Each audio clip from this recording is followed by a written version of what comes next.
அந்த மண்ணுடைய உரிமையை காப்பதற்காக, மக்களுடைய நலன்களை காப்பதற்காக நாம் ஆதரிக்க வேண்டிய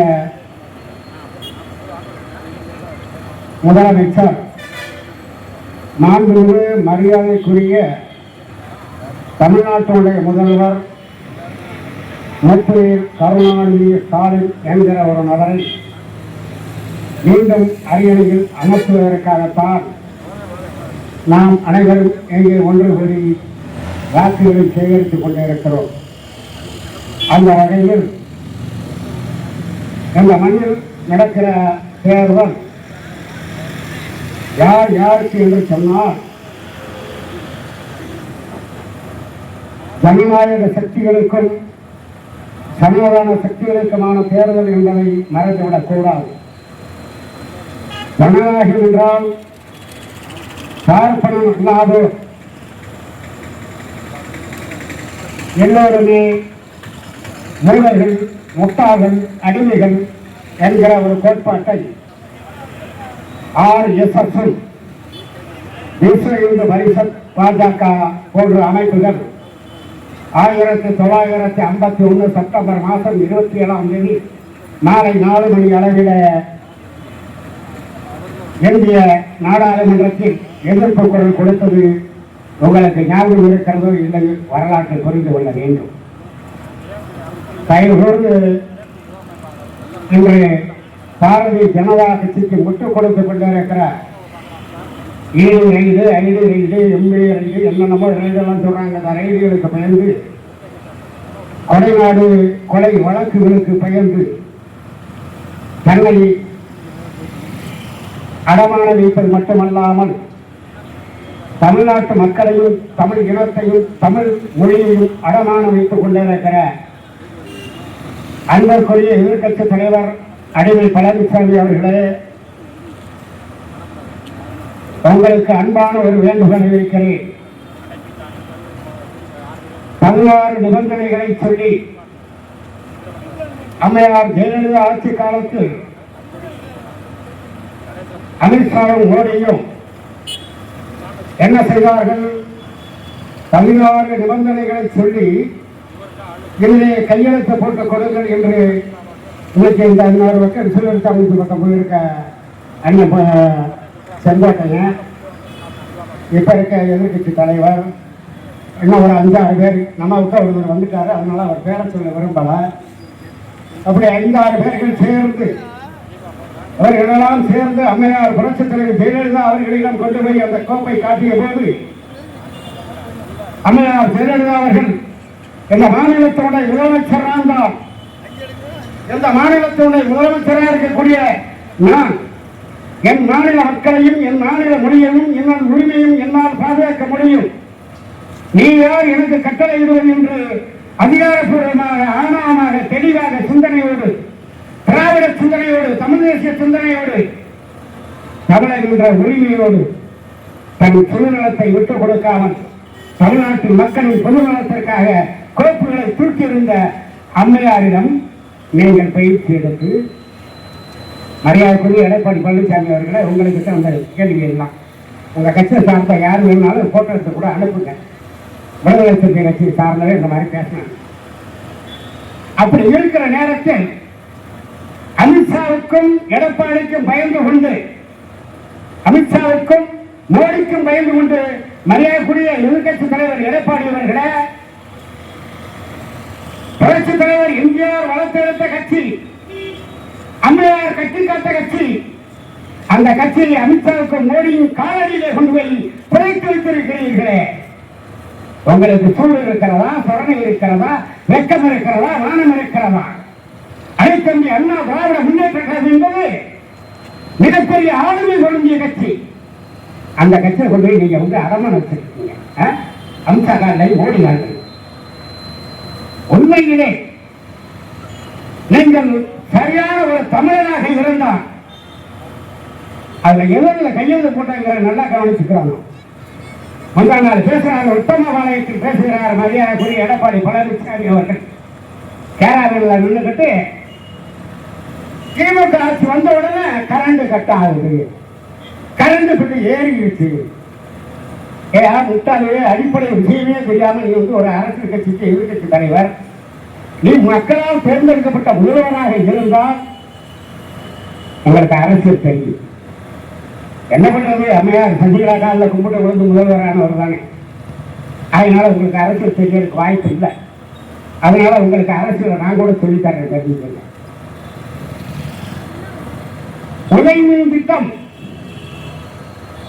விவசாயிகளின் பாதுகாப்பு திட்டம், தொழிலாளர் நல சட்டம், எப்படி எண்ணற்ற 16 சட்டங்களை அமித்ஷா கொண்டு வந்து மோடி அனுப்பிவிட்டு கொடுக்கிற போது தூக்கியிருந்தவர் தான் அம்மையார் ஜெயலலிதா. அதில் நீங்கள் கையெழுத்து போட்டு கொடுத்தவர் தான் இந்த எடப்பாடி பழனிசாமி.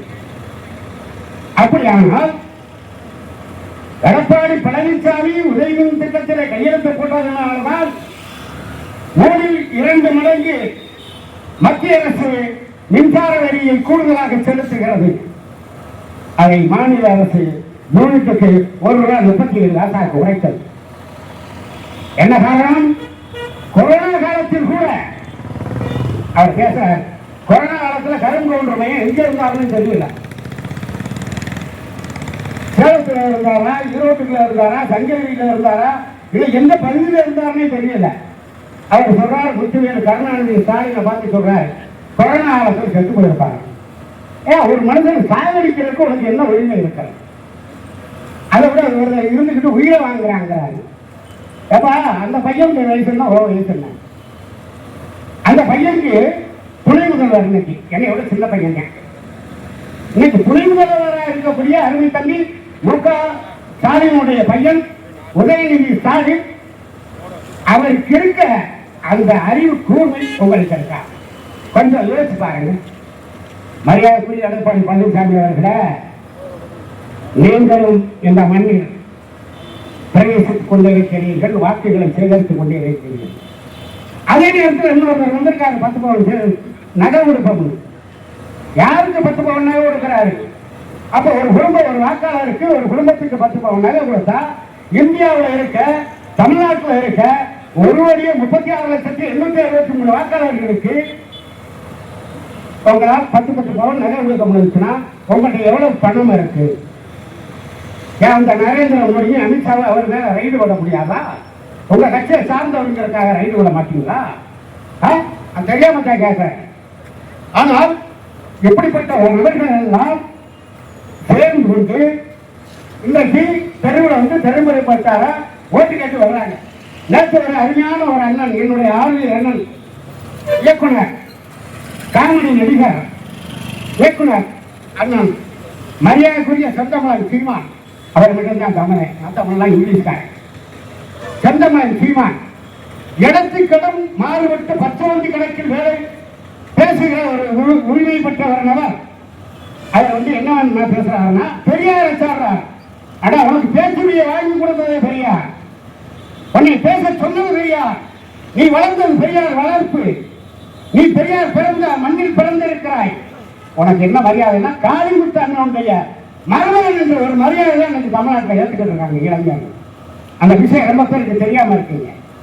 அதுக்கப்புறம் இன்னொரு வந்திருக்கான். இத்தனை ஆண்டு காலம் தமிழகத்தில் எத்தனையோ போராட்டங்கள் நடந்தது. விவசாயிகள் போராட்டம், தொழிலாளர் போராட்டம், தமிழ் தேசிய போராட்டம், இத்தனை போராட்டங்களுக்கு வராத ஒரு நபர் திடீரென்று திரைப்படத்திலே தோன்றி நானும் ஒரு சிறந்த நடிகர், 200 கோடி ரூபாயை விட்டுட்டு வர்றேன், உச்சபட்சத்தில் இருந்து வர்றேன்னு சொன்னவர் என்ன வெங்காயத்துக்கு இங்கே வர்றதுன்னு கேட்கிறேன். ஆனா அவங்க அப்பன் சந்திரசேகர் ஒரு பாட்டு பாடிட்டு போயிட்டார். நான் தெளிவா சொல்றேன், அந்த பாட்டு பாடின படத்துக்கு பேரு நீதிக்கு தண்டனை, கலைஞர் கதை வசனத்துல.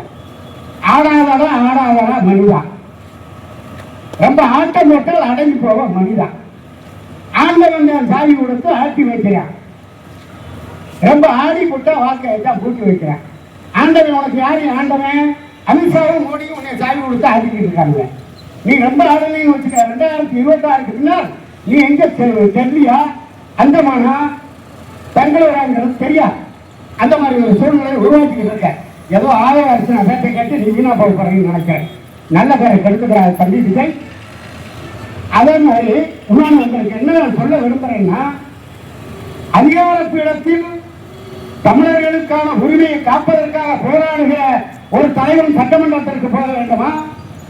தமிழருக்கு ஒரு பிரச்சனை என்று சொன்னால் அவரை காப்பாற்றுகிற ஒரு தலைவன் சட்டமன்றத்திற்கு போக வேண்டுமா? தமிழர்களின் நலன்களை அடமான வைப்பவர்கள் சட்டமன்றத்திற்கு போக வேண்டுமா? தமிழர்களுக்கான இல்லாத சிந்தனையில் வாக்களிப்பவர்கள் சட்டமன்றத்திற்கு போக வேண்டுமா? சிந்தித்து பார்க்க வேண்டும் தோழர்களே. ஆகையினால் தெளிவோடு ஒன்றை மட்டும் தெளிவாக இங்கே இருக்க வாக்காளர் பெருமக்கள் அத்தனை பேருக்கும் தெளிவுபடுத்தி சொல்ல வேண்டிய ஒரே ஒரு விஷயம், இளம் பிள்ளைகள் பெண்கள் எல்லாம் சின்ன சின்ன பிள்ளை கல்லூரிக்கு போகுதுங்க.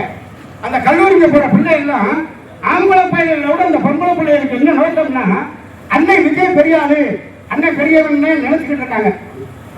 ஆனால் அவர் மேல வைத்திருக்க பண்பு பாசம் சினிமாவோட நிறுத்திக் கொள்ள வேண்டும். அரசியல் என்பது வேறு, சினிமா என்பது. ஆகையினால் நடைபெற இருக்கிற சட்டமன்ற தேர்தலில் இவர்களெல்லாம் தமிழ் தேர்தலுக்கு துரோகம் செய்தவர்கள். தமிழுக்கு என்றால் எதுக்கு என்றால் அதற்கு எதிர்த்து குரல் கொடுக்கக்கூடிய ஒரு தலைவன் முத்துவேல் கருணாநிதி ஸ்டாலின் அவர் களத்தை வலுப்படுத்த வேண்டும் என்று சொன்னால் நீங்கள் ஆதரிக்க வேண்டிய சின்னம் உதயசூரியன். நேற்று விடுதலை கொடுத்த சின்னம் உதயசூரியன், இன்று காலையில் விடியலை கொடுத்த சின்னம் உதயசூரியன், நாளை விடிய போகும் சின்னம் உதயசூரியன். உதயசூரியன் சின்னத்தில் வாக்களித்து உங்களது தொகுதி ஒன்றை செல்லப்பிள்ளை KR பெரியப்பனை ஆதரித்து உதயசூரியன் சின்னத்தில் வெற்றி பெற செய்யுமாறு உங்களை எல்லாம் பணிவோடு கேட்டு வாய்ப்புக்கு நன்றி தெரிவித்து